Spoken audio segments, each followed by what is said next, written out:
সুপ্রিয় শিক্ষার্থীরা, কেমন আছো তোমরা সবাই? আশা করি ভালো আছো।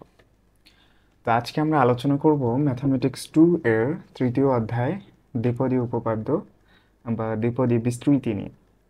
দ্বিপদী বিস্তৃতি হচ্ছে এই অধ্যায়টির পূর্ব নাম এবং সেটাই সঙ্গত ছিল অবশ্য। তো চলো আজকের এই পার্টটি শুরু করা যাক। এটি মূলত হচ্ছে প্রথম পার্ট এই অধ্যায়ের, এবং এই পার্টে আমরা আলোচনা করব উক্ত অধ্যায়ের বেসিক নিয়ে। আগামী পার্ট তথা দ্বিতীয় পার্ট থেকে আমরা উক্ত অধ্যায়ের কিছু ম্যাথ করব ইনশাআল্লাহ। তো প্রথমে বলে রাখি যে উক্ত অধ্যায়ে মূলত তোমার বেশ কয়েক ধরনের ম্যাথ সলভ করতে হবে, যার মধ্যে রয়েছে তোমার কোনো একটি দ্বিপদীর বিস্তৃতিতে তোমার তম পদ নির্ণয় করতে হবে, অর্থাৎ তম পদ নির্ণয় করতে হবে। দেন তোমার মধ্যপদ নির্ণয় করতে হবে এবং তোমার সহগ, অর্থাৎ যেমন x⁸8, x⁸10 এরকম আর কি।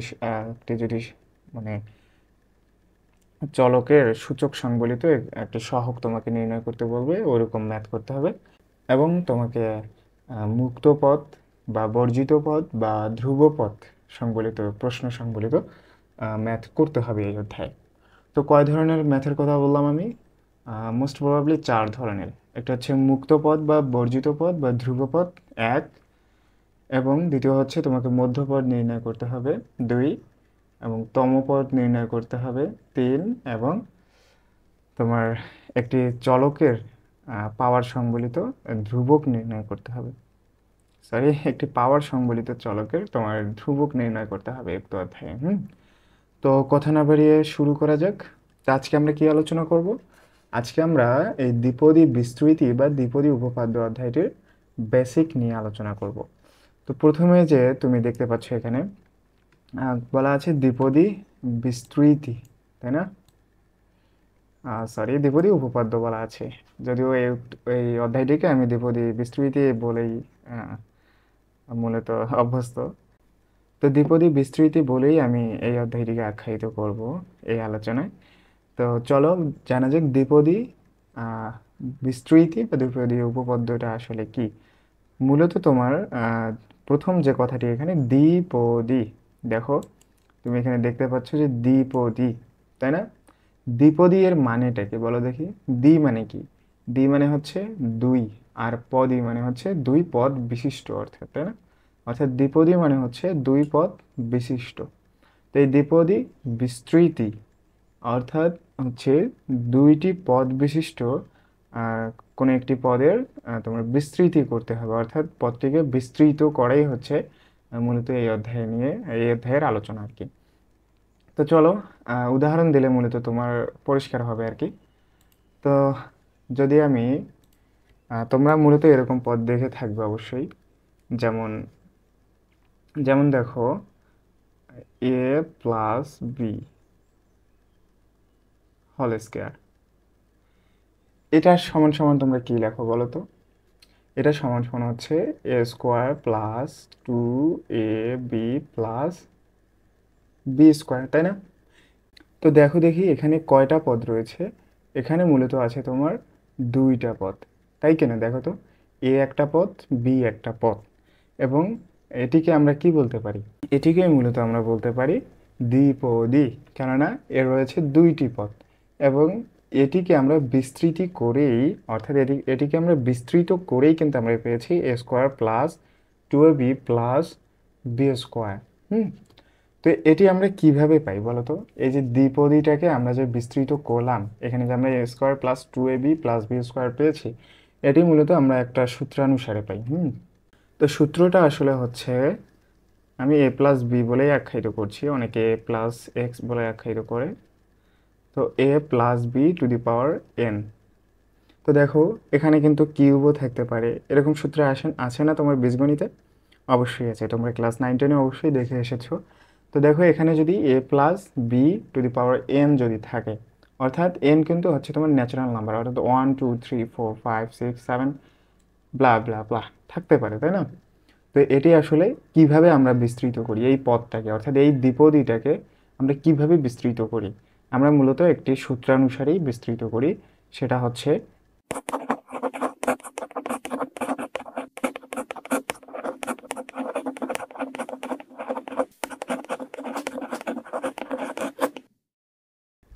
তো দেখো আমি যে সূত্রের কথাটি এতক্ষণ থেকে বলছিলাম সেটি হচ্ছে মূলত এই সূত্রটি।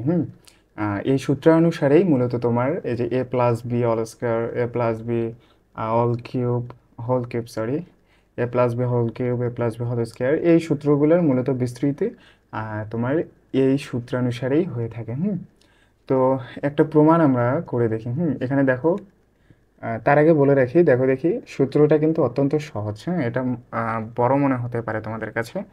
তো দেখো এ টু দি পাওয়ার এন, লেখার পর আমি কি করেছি এখানে এন সি 1 লিখেছি। এটির মানে কি তোমরা জানো? এটি হচ্ছে কম্বিনেশন। সি এর মানে হচ্ছে এখানে কম্বিনেশন। তোমরা অবশ্যই ম্যাথমেটিক্স 1-এ তোমরা সমাবেশের যে অঙ্কগুলো রয়েছে, তোমার সমাবেশ, বিন্যাস, পারমুটেশন, কম্বিনেশন, ওগুলোই তোমরা অবশ্যই এই সি এর সাথে পরিচিত হয়ে এসেছো আমি আশা করি। তো দেখো তারপর কি করেছি, এ থেকে কিন্তু এক মাইনাস হচ্ছে, আর বি এর সাথে কিন্তু বারবার যখনই পদ একটি বেশি হচ্ছে তখনই কি হচ্ছে, বি এর কিন্তু তোমার একটা 1 করে বাড়তেছে, আর এ এর ক্ষেত্রে দেখো 1 করে কমছে। দেখো এখানে 1 ছিল মাইনাস, এখানে কিন্তু আবার 1 মাইনাস হয়ে -2 হয়ে গেছে। আবার এখানে দেখো বি টু দি পাওয়ার 1 ছিল, এখানে বি স্কোয়ার হয়ে গেছে। আবার দেখো এদিকে যখন আরেকটি পদ বাড়লো তখন কি হয়েছে, তখন তোমার দেখো এখানে তোমার -2 এর সাথে আবার -1 হওয়ার কারণে -3 হয়ে গেছে, এবং এখানে ছিল বি স্কোয়ার, এখানে বি কিউব হয়ে গেছে কিন্তু, তাই না? আর এভাবে মূলত চলতে থাকে ততক্ষণ যতক্ষণ না বি এর পাওয়ারটা এন হচ্ছে। অর্থাৎ এখানে যেই পাওয়ারটা থাকবে, যতক্ষণ না এই বি এর পাওয়ার এন হচ্ছে ততক্ষণ এটা চলতেই থাকে এভাবে। তো দেখো এখানে কিন্তু একটা তোমার এগুলো যে বৈশিষ্ট্য আছে, তোমার প্রথমের দিকেই আছে এই অধ্যায়ের বইয়ে দেখবা, যে এখানে যত পাওয়ার থাকবে অর্থাৎ এন এর মান যত হবে তার চেয়ে একটা পদ কিন্তু বিস্তৃতি করলে বেশি পাওয়া যাবে তোমার। দেখো দেখি এখানে কত ছিল, এন এর মান কত ছিল এখানে, দেখো দেখি স্কোয়ার বা 2, তাই না? কিন্তু এখানে দেখো পদ আমরা কয়টা পেয়েছি, পদ কিন্তু আমরা একটা, দুটা, তিনটা পেয়েছি, তাই না? তো এগুলোর বৈশিষ্ট্য মূলত এরকমই। তোমাদের বইয়ের প্রথম দিকেই কিন্তু, অর্থাৎ এই অধ্যায়ের প্রথমেই কিন্তু এগুলো দেয়া আছে, একটু পড়ে নিবে। তো এবার আমরা এই যে সূত্রানুসারে এটা আমরা প্রমাণ করে দেখবো আর কি। তো একটি প্রমাণে যাওয়ার আগে আমি মূলত আরেকটি বিষয় তোমাদের এখানে ক্লিয়ার করতে চাচ্ছি। সেটা হচ্ছে তুমি এখানে অবশ্যই দেখতে পাচ্ছ, দেখো এখানে তুমি দেখতে পাচ্ছ না যে NC1, অর্থাৎ এই 1টা কিন্তু এখানে হচ্ছে আর এর মান। তোমরা অবশ্যই এগুলা বিন্যাস বা সমাবেশে দেখে আসছিলা। এটা তো সমাবেশ, তাই না? কম্বিনেশন মানে সমাবেশ। তো তোমরা দেখে আসছিলে অবশ্যই। তো যদি দেখো এন সি, এখানে এটা হচ্ছে আর এর মান। এভাবে যদি থাকে তাহলে মূলত আমরা এর সমাধানটা কিভাবে করি, এটা হচ্ছে তোমার ক্যালকুলেটারেই তোমরা এভাবে চাপতে পারো যে factorial n divided by factorial r into factorial n minus r. মূলত এই সূত্রানুসারেই কিন্তু একটি তোমার এনসিআর এর মানটি নির্ণয় করতে হয়। এটা কিন্তু এখানে সহগ হিসাবে আছে এগুলোর সাথে, তাই না? তো এটার মান তোমাদের নির্ণয় করাটা যদিও ঐচ্ছিক, তবে নির্ণয় করতে জানাটা তো আবশ্যক, তাই না? তাই জানিয়ে রাখলাম। তো দেখো এটি তোমরা ক্যালকুলেটরে নির্ণয় করতে পারো তো, তাই না? ফ্যাক্টোরিয়াল এন, ফ্যাক্টোরিয়ালের মানটি মূলত ক্যালকুলেটরে কীভাবে আনে বলো তো? ফ্যাক্টোরিয়াল তোমার এখানে যে সংখ্যাটি থাকবে, এন এর যে সংখ্যা, যদি 4 থাকে তাহলে 4 চাপবা, দেন তুমি চাপবা শিফট, তারপর কি চাপবা বলো তো? তারপর চাপবা এক্স ইনভার্স 1, এটা চাপবা, তাহলেই তোমার মূলত এখানে 4 ফ্যাক্টোরিয়াল একটা চিহ্ন আসবে। এটাই মূলত একটি ফ্যাক্টোরিয়াল। ফ্যাক্টোরিয়াল চিহ্ন মূলত দুইভাবে লেখা যায়, এইভাবে এবং এইভাবে লেখা যায়। ওকে, তো এটা যখন এসে যাবে মানে এটা হচ্ছে তোমার ফ্যাক্টোরিয়াল, দেন ভাগ দিবা, তারপর আর এর মান যেটি থাকবে ভ্যালুটি সেটি চাপবা, দেন তার সাথে ইন্টু করে দেবে n minus r. Okay, factorial into factorial n minus r into করে দিলেই তোমার এই এন সি আর এর মানটি পেয়ে যাবে। ওকে, তো এগুলো যদিও তোমরা জানো, তারপরে অনেকে জানে না বিধায় আমি এগুলো বললাম আবার, কেননা আমিও তো পলিটেকনিকের স্টুডেন্ট, অ্যান্ড অনেকের বেসিক ক্লিয়ার থাকে না, এটা আমি অনেক লক্ষ্য করেছি অবশ্যই। তো সে দিক বিবেচনায় আমি এটা লিখে দিলাম আর কি। ওকে, তো অনেক সময় ওয়েস্ট করলাম, তাই না? তো চলো এবার আমরা এই যে সূত্রানুসারে আমরা একটি পদ বিস্তৃত করব, এটিকেই ধরে নিই।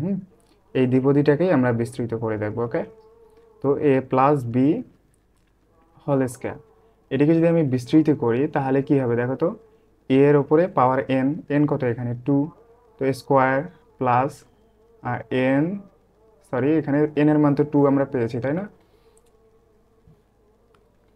এখানে এন এর মান কত 2 দেওয়া আছে, তো 2c1 অ্যান্ড এখানে a a 2 minus 1 into b to the power 1 হবে তাই না। তারপরে কি হবে দেখো তো, তারপরে মূলত হচ্ছে 2c2 into a to the power 2 minus 2 into কী হবে বি স্কোয়ার। দেখো এখানে বি এর উপরে যখন তোমার এই এন এর ভ্যালুটা এসে যাবে তখনই কিন্তু আমাদের আর এগোনো যাবে না। দেখো আমি কিন্তু এখানে লিমিট একটা দিয়ে রেখেছি b to the power n, অর্থাৎ বি এর উপরে যখন এই এন এর ভ্যালুটি এসে যাবে তখনই কিন্তু তোমাকে অবশ্যই থামতে হবে। তো বি এর উপরে এন এর ভ্যালু অর্থাৎ 2 এখানে এসে গেছে, তো আমরা এখন থেমে যাব। ওকে, তো এখানে পেলাম এ স্কোয়ার প্লাস তোমার এখানে কত পাবো বলো তো, এখানে মূলত এই যে 2c1, এটিকে তুমি ক্যালকুলেটারে চেপে দেখতে পারো, যেটি আমি পূর্বে শেখালাম। তো ওভাবে চাপলে তোমার মূলত এখানে অ্যান্সার আসবে 2, আর এখানে হচ্ছে তোমার 2 থেকে 1 মাইনাস করলে থাকে 1, অর্থাৎ এ থাকে, আর এখানে কত আছে বি প্লাস, এদিকে কি পাচ্ছ দেখো তো 2c2, এটির মানে কিন্তু এখানে তোমার 1 আসে, তোমরা ক্যালকুলেটর চেপে দেখবে। দেন এখানে 2 মাইনাস 2 0 আসে তাই না, তার মানে কোনো কিছুর পাওয়ার যদি 0 হয় তাহলে তার ভ্যালু কত, তার ভ্যালু হচ্ছে 1। তো এখানে শুধু আমরা কি পাচ্ছি বলো তো, 1 ইন্টু বি স্কোয়ার, তো আলটিমেটলি আমরা পাচ্ছি বি স্কোয়ার তাই না। তো দেখো আমরা কিন্তু এটি পেয়ে গেলাম, কোনটি পেয়ে গেলাম দেখো তো, আমরা মূলত এই যে ভ্যালুটা আছে এখানে এটি কিন্তু আমরা পেয়ে গেছি। দেখো তো পেয়েছি কিনা বলো তো, পেয়ে গেছি। কিন্তু কিভাবে পেয়েছি, এই সূত্রানুসারে আমরা এটিকে বিস্তৃতি করে, অর্থাৎ এই দ্বিপদীটাকে বিস্তৃতি করেই কিন্তু আমরা এই ভ্যালুটি পেয়ে গেছি। ওকে, তো মূলত আজকের আলোচনায় এখানেই আর কি, আমি বেসিকটাই আজকে শুধু ক্লিয়ার করতে চাচ্ছিলাম তোমাদের এই দ্বিপদীর। তো মূলত আমরা এই অধ্যায়ে কি কি পড়াবো এবং কি কি জানবো সেটা আমি আগে বলেছি এবং আরেকবার রিপিট করছি। তা হচ্ছে আমরা মূলত এখানে এই দ্বিপদীর বিস্তৃতিতে আমরা এনতম পদের মান নির্ণয় করব, আবার দ্বিপদীর বিস্তৃতিতে আমরা কি করব, মধ্যপদ নির্ণয় করব। দেন দ্বিপদীর বিস্তৃতিতে আমরা x two the power something natural number তার সহগ নির্ণয় করব। দেন আমরা করব কি, আমরা মধ্যপদ, আমরা বর্জিত পদ, মুক্ত পদ এবং আরেকটা জানি কি বলে তোমার ধ্রুবপদ, অর্থাৎ এই তিনটি কিন্তু একই। মুক্তপদ, বর্জিত পদ, ধ্রুবপদ, এই তিনটিকে একই আর কি। যদি তিনটির একটি বলে তাহলে তুমি একভাবেই আর কি সমাধান টানবা। তো আমরা এই 4 প্রকারের অঙ্ক আমরা এই অধ্যায়টিতে করতে চলেছি। ওকে, তো সেই পর্যন্ত সাথেই থাকো, আগামী পর্বে দেখা হচ্ছে ইনশাআল্লাহ। আসসালামু আলাইকুম, আল্লাহ হাফেজ।